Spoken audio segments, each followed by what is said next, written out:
Olá, turma! Nós estamos aqui na nossa segunda aula sobre os evangelhos sinóticos, né? Uma olhada queer. E a gente precisa conversar um pouco sobre o que se convencionou de compreensão sobre os estudos dos evangelhos sinóticos entre os biblistas, né, na história aí da tradição cristã. Se você vai pesquisar numa Wikipédia, você vai ver, você coloca lá fonte Q ou Evangelhos Sinóticos, você vai ver que existe uma pesquisa, porque hoje com essa coisa de internet, né, que inclusive quantifica os percentuais de correlação das escritas entre os evangelhos, né? Então, assim, 76% do evangelho de Marcos estão em Lucas e Mateus. Mateus, 45% da sua redação é dessa fonte comum com Marcos e 41% é dessa fonte comum com Marcos. Quer dizer, o grosso do Evangelho de Marcos serviu como fonte principal na redação de Mateus e Lucas. Agora, existe um percentual de redação do Mateus e um percentual de redação do Lucas que é exclusiva deles, e em torno de 20%, 23% do Evangelho de Lucas é exclusivamente do Lucas e 25% do Evangelho de Mateus é exclusivamente Mateus. Eles possuem uma fonte própria, né, exclusiva deles.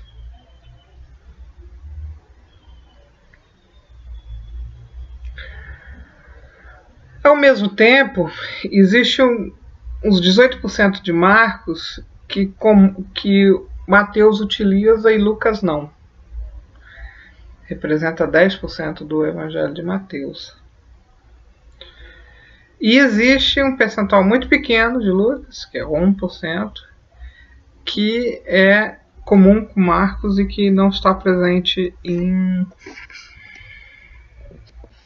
Mateus. Então você vê que existe uma relação redacional tão explícita e tão forte nesses tempos da matemática, né, quantificável em termos percentuais, que aponta uma redação comum, né?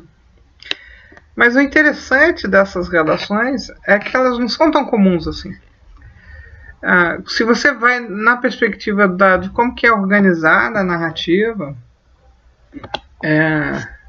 o que é próprio de cada um dos evangelhos, então aí a gente vai dizer que existe uma intenção redacional de destinação da comunidade daquele evangelho. Na realidade, é mais provável assim, como que aquela memória foi preservada numa comunidade em determinado ambiente histórico e cultural, né?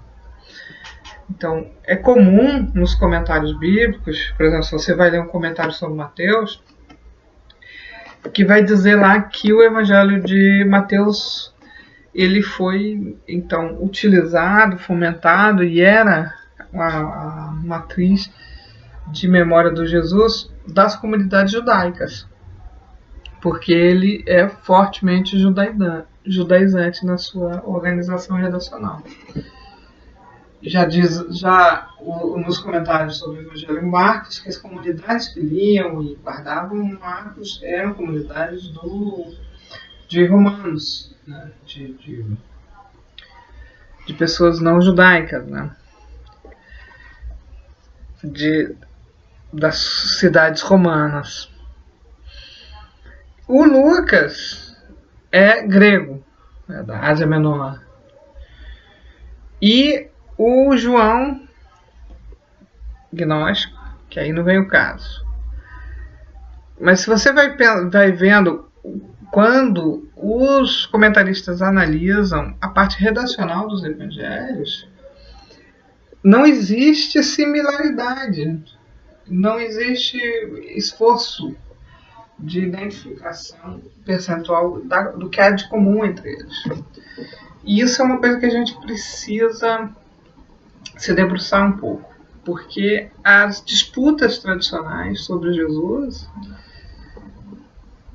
quem era Jesus, o que ele falou, o que ele fez, essas coisas, né, tem a ver com as ênfases na redação dos evangelhos.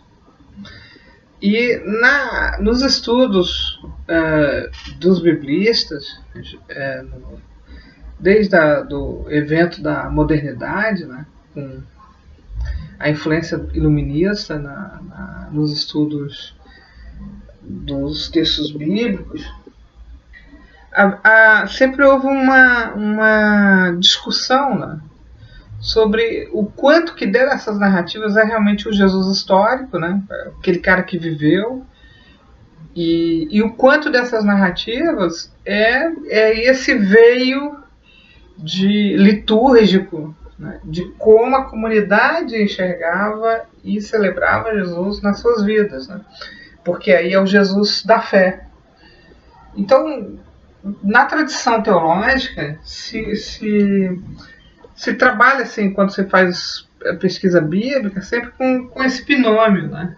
O Jesus da fé e o Jesus histórico. É um binômio complicado, ele não é muito saudável, né? Mas ele foi utilizado na expectativa de que aquilo que é o Jesus histórico, supostamente, é o fator histórico a ser mais considerado, né? A bem verdade é que como é que você vai chegar à historicidade da vida de alguém, né? A minha própria vida, de que sou uma pessoa viva, né? Ela é real para mim desde daquilo que eu lembro de mim, de quem eu sou, daquilo que eu me identifico, dos meus valores, das minhas falas, né? Mas qualquer pessoa que convive comigo, até minha companheira ou nossa mulher, quando fala sobre mim, eu posso nem me reconhecer nessa fala, né? Por mais próximo que seja a nossa vida comum, né? Isso é um fenômeno da história humana. A história é aquilo que a gente chama os fatos reais, né? Os fatos verídicos sobre algo, eles sempre têm uma perspectiva. Então, a busca do Jesus histórico é com que objetivo? Para chegar à verdade do personagem, né?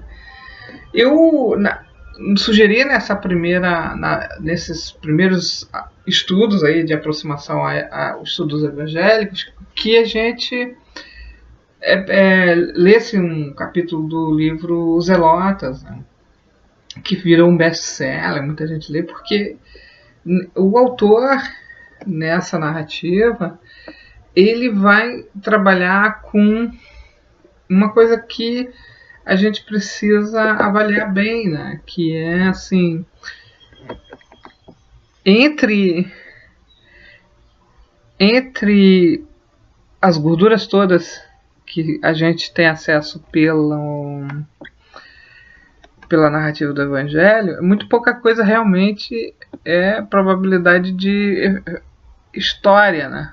E ele faz isso tentando correlacionar com as fontes de história, de arqueologia que a gente tem do período que Jesus viveu e da época. Hoje em dia nós já temos disponível um acervo arqueológico e uma capacidade investigativa das literaturas disponíveis da época, né, que é muito difícil localizar o Jesus, né, na literatura disponível, nas fontes disponíveis. Então a probabilidade é que Jesus tenha sido um líder local que andou aprontando algumas coisas e que teve que sofreu uma transformação narrativa da sua presença, da sua memória, posterior à sua própria morte, né? Então Jesus teria sido um líder zelota, inclusive não o principal entre eles, né? E que tinha uma indignação, né, com a dominação romana, Mas foi um cara vencido, né? Pela violência e pela força do Império. Né? Então, o Zelota, do Reza Aslan, foi minha sugestão de leitura, para a gente se dar conta de que hoje em dia já tem muita coisa disponível sobre o Jesus, e nesse olhar, né, quem foi esse cara, quem foram as pessoas que ele viveu, e essa interferência da historicidade do Jesus na nossa vida, hoje ela parece ter potência porque nós temos uma mania de achar de que se eu acesso o Jesus histórico, eu vou conseguir ser mais normativo e mais decisivo na definição do que as pessoas podem ou não podem fazer. E infelizmente, assim, esse é um desejo errado, né? A nossa fé, a gente não vive buscando uma sustentação nas narrativas bíblicas que me autorizem dominar e domesticar o corpo do outro, a vida do outro, o comportamento do outro. Né? Isso é um desejo equivocado de compreensão do Jesus, da experiência de fé nele, né?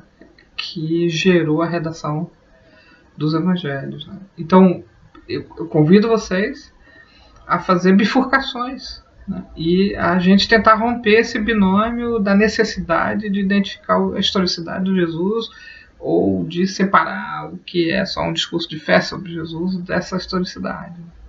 É um equívoco fazer isso e vamos tentar fazer alguma coisa diferente aí. Então, para essa próxima quinzena aí, eu convido vocês a gente se debruçar um pouco sobre o exercício de superação desse binômio. Vamos ver o que a gente consegue. Um abração, bons estudos.